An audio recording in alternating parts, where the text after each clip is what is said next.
Running a business without proper inventory management leads to losses and stockouts. Microsoft Excel offers a simple, affordable solution, no expensive software needed. Let's build a simple inventory sheet. Open Excel and create column headers: product name, quantity in stock, quantity sold, remaining stock. Now, enter product details into columns with accurate quantities and pricing. This forms the foundation of inventory tracking.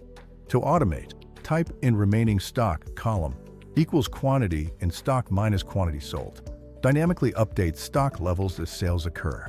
To avoid running out of stock, set a reorder level and use conditional formatting.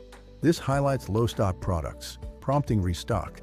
Regularly update Excel inventory to reduce waste, improve cash flow, and boost business growth without costly software. If you found this video helpful, like, share, and subscribe for more business and tech tutorials. Comment below for a free Excel template.